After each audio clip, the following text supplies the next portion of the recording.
Bom dia, estamos aqui novamente para prosseguir nos nossos estudos do Apocalipse.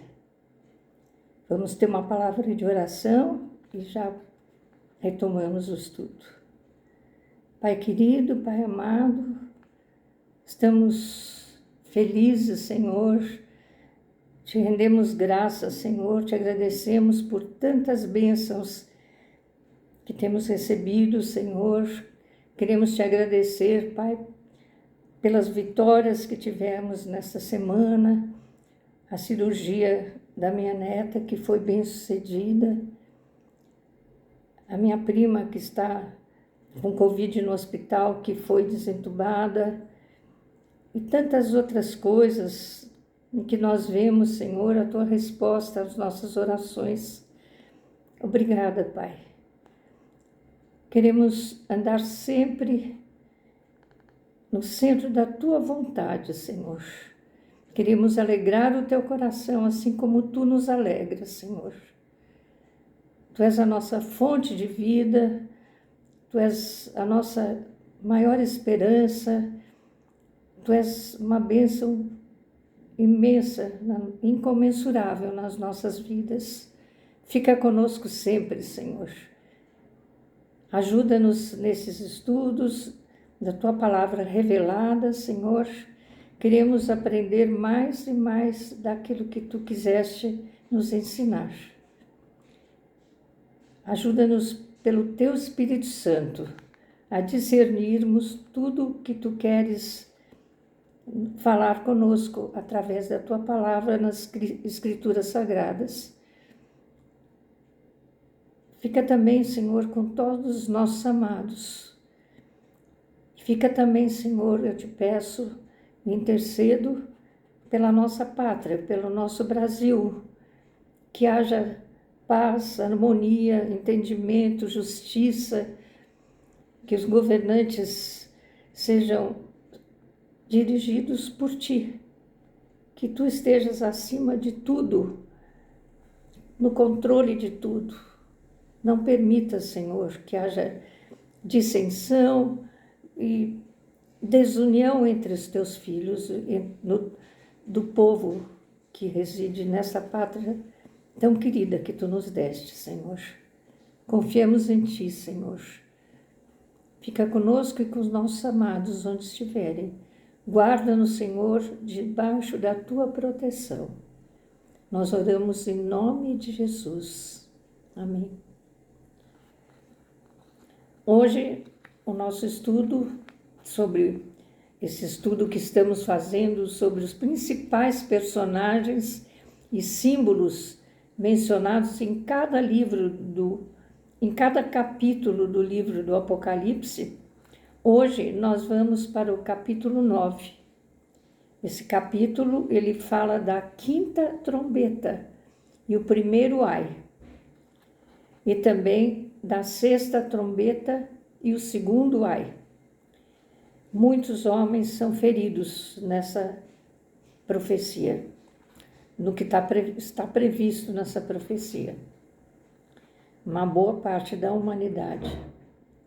Os personagens do capítulo 9 são a chave para o poço do abismo, a chave para a prisão dos demônios, gafanhotos do abismo com coroas de ouro e poder de escorpiões. O anjo do abismo, Abalon em hebraico, Apolion em grego, que significa destruidor. 4 anjos aprisionados na zona do rio Eufrates. E 200 milhões de tropas montadas, exército demoníaco a ser liberado para a grande tribulação. Tem muita coisa terrível nesse capítulo. Esperamos que quando tudo isso acontecer, o povo de Deus já tenha sido arrebatado. Então vamos ler aqui. Quando a quinta e sexta trombeta soam, um outro juízo ainda mais terrível que os anteriores caiu sobre a terra. João, o apóstolo João, a quem Deus deu essas revelações no Apocalipse, João escreveu: o quinto anjo tocou a trombeta e viu uma estrela caída do céu na terra. E foi-lhe dada a chave do poço do abismo. Ele abriu o poço do abismo e subiu fumaça do poço como fumaça de grande fornalha. E com a fumaceira saída do poço, escureceu-se o sol e o ar. Também da fumaça saíram gafanhotos para a terra. Foi-lhes dado poder como o que tem os escorpiões da terra. E foi-lhes dito que não causassem dano à erva da terra, nem a qualquer coisa verde, nem a árvore alguma, e tão somente aos homens que não têm o selo de Deus sobre a fronte. Foi-lhes também dado tormento, e era como o tormento de escorpião, quando fere alguém. Naqueles dias, os homens buscarão a morte e não a acharão. E também terão o desejo de morrer, mas a morte fugirá deles. Que coisa terrível. Isso está escrito em Apocalipse, dos versículos, Apocalipse 9, dos versículos 1 a 6. Quando as trombetas soarem, cada uma delas apresentará um desastre pior do que o anterior.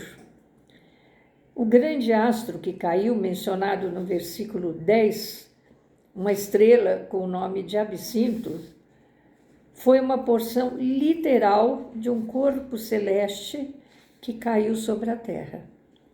Esta estrela, todavia, era diferente, porque foi-lhe dada a chave do abismo, um lugar descrito como local de detenção dos anjos caídos, ou um mundo demoníaco. Satanás passará 1000 anos nesse lugar durante o reino milenar. Isso está lá em Apocalipse 23, versículo 3. Esta estrela, ela tem o poder de liberar o terrível juízo representado pela quinta trombeta. Enquanto João observava, viu a fumaça que subia do poço do abismo, escurecendo o céu. Dela, ele viu sair gafanhotos que se pareciam com escorpiões. Esses devoradores são anjos caídos ou demônios. Foram instruídos a não fazer mal à erva verde ou a qualquer planta ou árvore, mas apenas às pessoas que não trazem o selo de Deus nas suas frontes. Podemos perceber, por exemplo, que entre esses que têm o selo de Deus e que estão livres deste mal, estão incluídos entre esses que têm o selo, os 144.000 mencionados em Apocalipse 7:4. Embora a maior parte dos juízos das trombetas ocorra num período relativamente curto do tempo, esta trombeta introduz um tormento que dura 5 meses. João oferece outras informações sobre a natureza desses gafanhotos. O aspecto dos gafanhotos é terrível. Nossa, é uma descrição que parece um filme de terror. O aspecto desses era semelhante a cavalos preparados para a peleja. Na sua cabeça havia como que coroas parecendo de ouro, e o seu rosto como o rosto de homem. Tinham também cabelos de mulher, os seus dentes como dentes de leão. Tinham couraças como de ferro. O barulho que as suas asas faziam era como o barulho de carros de muitos cavalos, quando correm à peleja. Tinham ainda cauda como escorpiões e ferrão na cauda. Tinham poder para causar dano aos homens por 5 meses. E tinham sobre eles como seu rei o anjo do abismo, cujo nome em hebraico é Abalon, conforme está no versículo 7, os versículos 7 a 11, desse capítulo 9 de Apocalipse. Temos a descrição de um juízo aqui, essa descrição é um juízo sobrenatural. Demônios e anjos assumem aparências diversas e a descrição dos gafanhotos que picavam como escorpiões não se encaixa com a de qualquer homem ou animal real, é sobrenatural. O significado dos nomes do líder que comandava esses terríveis seres é, como já dissemos, destruidor. A quinta trombeta, ela deixa claro que o seu efeito excede em muito a destruição e a catástrofe das anteriores. Por isso, a quinta trombeta representa o primeiro ai. Aí, agora vamos para a sexta trombeta, quando vem o segundo ai. Em Apocalipse 9, de 13 a 21, enquanto observava a cena, João registrou o que viu e ouviu. O sexto anjo tocou a trombeta e ouviu uma voz procedente dos 4 ângulos do altar de ouro que se encontra na presença de Deus, dizendo ao sexto anjo, o mesmo que tem a trombeta: solta os 4 anjos que se acham preparados para a hora. Não, desculpe, vou reler. Solta os 4 anjos que se encontram atados junto ao grande rio Eufrates.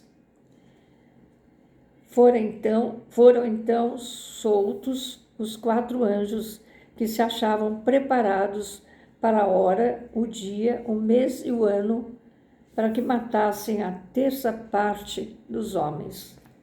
Isso está no versículos 13 a 15.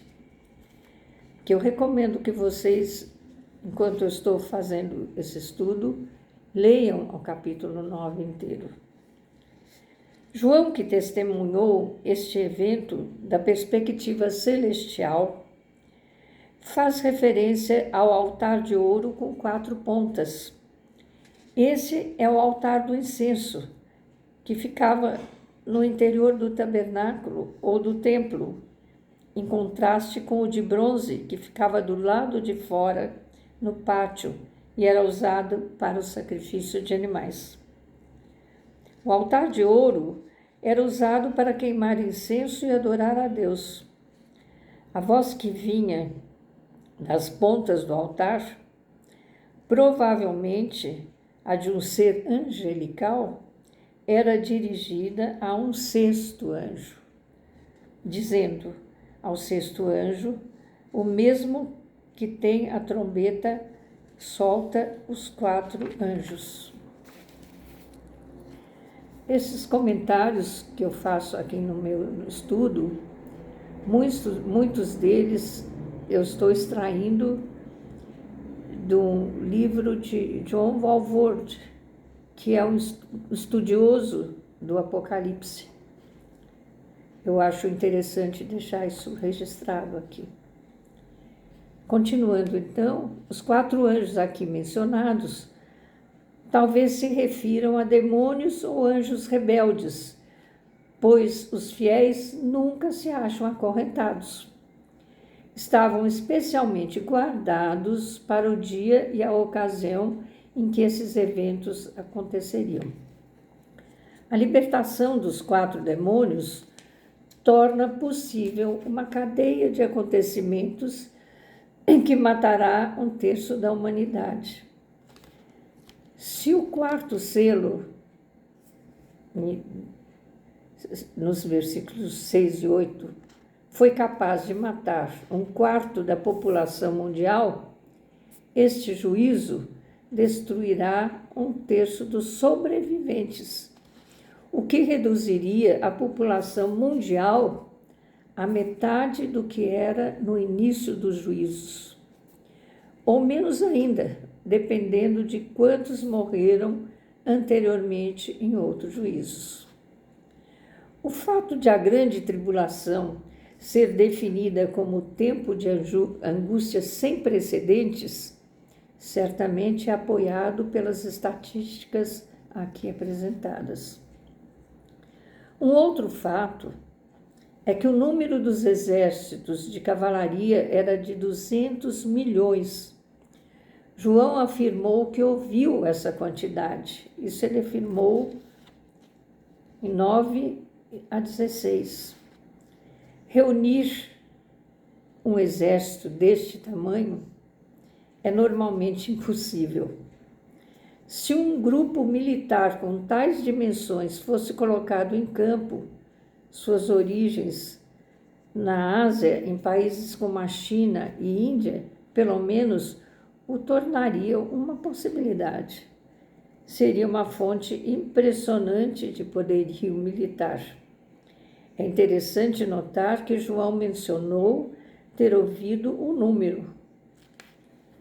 Como em outros casos, os números do livro mencionados em Apocalipse, esses números devem ser encarados literalmente, mesmo que tais números tenham um significado espiritual. O fato de o exército vir do Oriente é indicado pela afirmação de que os 4 anjos estavam junto ao rio Eufrates, a fronteira leste de Canaã. Isto é confirmado mais tarde em 16:12, referência que indica que o rio secará, a fim de permitir a passagem dos exércitos do Oriente. A Rússia ajudou a construir uma série de represas ao longo do rio Eufrates, o que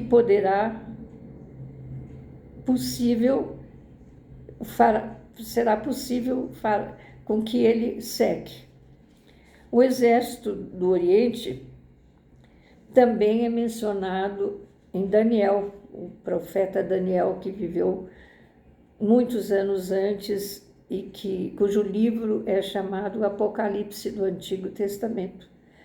No capítulo 11, versículos 44 de Daniel, aparece como parte integrante da grande batalha final, antes da segunda vinda de Cristo para estabelecer o milênio. Depois de apresentar a importância desse grande exército, João oferece outros detalhes a respeito da sua natureza. Então, aqui mais um trecho da Bíblia. Assim, nesta visão, contemplei que os cavalos e os seus cavaleiros tinham couraças cor de fogo, de jacinto e de enxofre. A cabeça dos cavalos era como a cabeça de leão, e da sua boca saía fogo, fumaça e enxofre. Por meio desses 3 flagelos, a saber, pelo fogo, pela fumaça e pelo enxofre que saíam da sua boca, foi morta a 1/3 parte dos homens, pois a força dos cavalos estava na sua boca e na sua cauda, porquanto a sua cauda parecia com serpentes e tinha cabeça e com ela causavam danos. Apocalipse 9, 17-19. E já chegando quase ao fim, sobre a descrição dos cavalos, alguns intérpretes têm sugerido que representam um moderno tipo de veículo bélico, semelhante a tanques, que seriam fonte de fogo, fumaça e enxofre. Outros acreditam que se trata de um exército demoníaco, uma força sobrenatural. São conjecturas. João escreveu tal como viu e ouviu, e os estudiosos vão tirando suas próprias conclusões, que eu estou aqui transcrevendo. Depois disso, João afirmou: os outros homens, aqueles que não foram mortos por esses flagelos, não se arrependeram das obras das suas mãos, deixando de adorar os ídolos de ouro, de prata, de cobre, de pedra e de pau, que nem podem ver, nem ouvir, nem andar, nem ainda se arrependeram dos seus assassínios, nem das suas feitiçarias, nem da sua prostituição, nem dos seus furtos. Isso está em versículos 20 e 21. É uma pena que não tenham se arrependido. Embora tenham observado os terríveis juízos de Deus que resultaram na morte de 1/3 da população, ainda assim não se arrependeram das suas más obras. O livro de Apocalipse, por um lado, exibe os violentos juízos divinos e, por outro, a absoluta depravação do coração humano, que ainda não foi tocado pela graça de Deus. Embora os ímpios adorassem ídolos como sua religião, tal atitude não os redimiu nem os modificou e continuaram sua vida de pecado. Nós, porém, que temos a bem-aventurança, a felicidade de ter recebido pela graça de Jesus, pelo Espírito Santo, essas revelações, e elas entraram na nossa mente, no nosso coração, no nosso espírito. Nós temos a fé assegurada, que nos assegura que estaremos livres de toda essa coisa terrível que eu acabei de ler. Perseveremos nessa fé. Ela é uma bênção incomensurável. Até o próximo estudo.